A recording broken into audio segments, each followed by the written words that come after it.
Bismillahirrahmanirrahim. Assalamualaikum dan selamat sejahtera. Saya Rabah Syawal dari MBA Ikhtisas Senai akan berkongsi tentang perbezaan antara takaful dan insurans.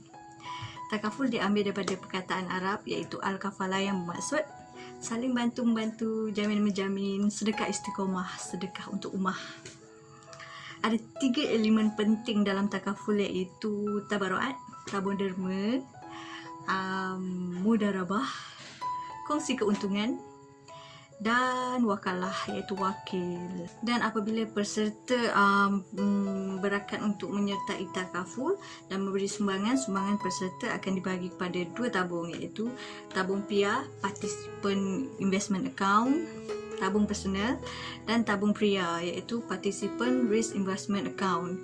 Tabung itu juga dikenali sebagai tabung tabaruat, yang mana tabung ni dimiliki oleh semua peserta takaful. Macam mana anda dapat duit yang sangat-sangat banyak untuk bantu sesiapa saja yang dilanda musibah adalah dari tabung ni. Lebih kurang 3 juta peserta takaful ikhlas menderma dalam tabung ni. Contoh, peserta A memerlukan 300,000 untuk rawatan kanser. Jadi dari mana datangnya duit itu? Dari sedekah anda. Sedekah yang sepusin sehari yang kita tak nampak dan kita buang-buang dan campak-campak kat rumah, sepah-sepah, dan seposen tu membantu balu yang kehilangan suami, anak yang jatuh tangga, aksiden, dan siapa saja yang ditimpa musibah dan perlukan bantuan. Kedua-dua tabung tersebut dilaburkan dalam pelaburan patuh syariah dan fully Islamik yang akan menghasilkan keuntungan, dan keuntungan itu dipanggil mudarabah yang akan dikongsi semula kepada semua peserta takaful ikhlas, yang mana setiap tabung yang kita laburkan akan mendatangkan keuntungan kita, sama ada keuntungan di dunia atau keuntungan di akhirat, dan kita kongsikan keuntungan tu melalui elemen mudarabah. Elemen terakhir adalah wakalah iaitu wakil. Wakil yang membantu anda untuk membuka polisi takaful ikhlas, membantu anda dari segi tuntutan klaim, dan membantu anda untuk proses penutupan polisi. Jadi wakil tersebut berhak mendapat komisen ataupun dalal dari syarikat, yang mana syarikat membayar gaji wakil tersebut tidak menggunakan dana tabaruk ataupun tabung tabaruk yang tidak kena mengena langsung dengan syarikat, dan ia adalah kepunyaan hak milik mutlak semua peserta takaful ikhlas, yang mana syarikat takaful ikhlas hanyalah wakalah yang menjaga keperluan takaful anda. Berbeza dengan insurans. Jadi insurans ataupun kata nama lain iaitu pemindah risiko. Apabila anda menyertai insurans, anda akan membayar caruman atau premium dan membuat kontrak dengan syarikat, iaitu syarikat adalah penanggung risiko anda. Dan anda menyuntik 3 elemen penting yang akan ada dalam insurans, iaitu garar, makud alaid, iaitu barang yang tidak jelas, yang bermaksud ketidakpastian. Dapat ke tak dapat? Sakit ni dapat ke tak? Jatuh terguling ni dapat ke tak? Satu pihak untung, satu pihak rugi.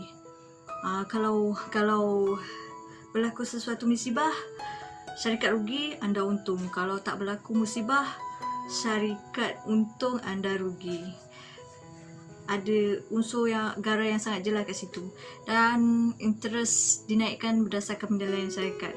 Kalau contoh lambat bayar, syarikat boleh naikkan interest kerana premium anda tu adalah hak syarikat. Dan tiada waktu dan tarikh yang tepat. Contoh, kita tak tahu kita meninggal bila, jadi tak ada tarikh, kita tak tahu tarikh tu, jadi ada unsur garar yang jelas kat situ. Selain tu, main judi, kita bayar 100, kita dapat 100,000. Kalau tak berlaku apa-apa kat kita, kita hilang duit kita hilang, lenyap, burn macam tu je. Dan syarikat rugi apabila bayar tuntutan kat kita. Kat situ nampak jelas unsur maisir yang ada dalam insurans. Dan yang ketiga adalah riba al-ziyadah, penambahan nilai. Interest naik, suka hati ikut penilaian syarikat, tiada pengendalian syariah, tiada syariah compliance. Jadi syarikat berhak untuk sesuka hati buat pelaburan di mana saja syarikat nak. Tak kiralah dalam pelaburan kasbet, dalam pelaburan yang menguntungkan, kerana syarikat berhak atas premium yang anda berikan.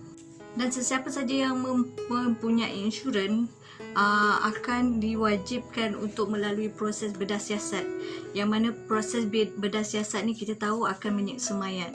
Sebab kalau kita tengok cara mandi mayat sendiri, mayat akan disiram di atas kain. Bagaimana mayat itu perlu dihormati, tapi proses bedah siasat ni akan menyiksa mayat.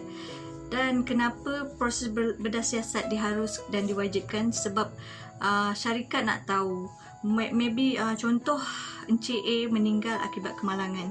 Syarikat nak tahu adakah Encik A meninggal akibat kemalangan ataupun sewaktu kemalangan Encik A sakit jantung terlebih dahulu dan meninggal, bukan disebabkan kemalangan tersebut. Jadi pampasan akan lebih rendah daripada pampasan kemalangan.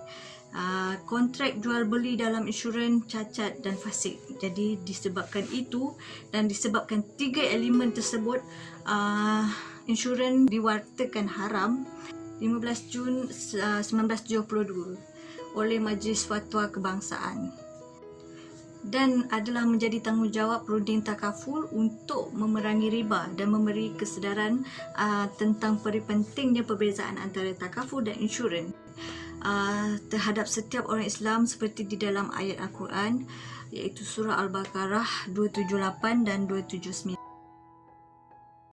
يا أيها الذين آمنوا اتقوا الله وذروا ما بقي من الربا إن كنتم مؤمنين.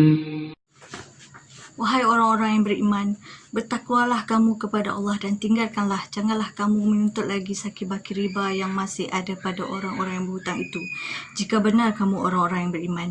فإن لم تفعلوا فأذنوا بحرب من الله ورسوله وإن تبتم فلكم رؤوس أموالكم لا تظلمون ولا تظلمون. Oleh itu, kalau kamu tidak juga melakukan perintah mengenai larangan riba itu, maka ketahuilah kamu akan adanya peperangan dari Allah dan Rasulnya. Akibatnya kamu tidak menemui selamat. Dan jika kamu bertaubat, maka hak kamu ialah pokok asal harta kamu.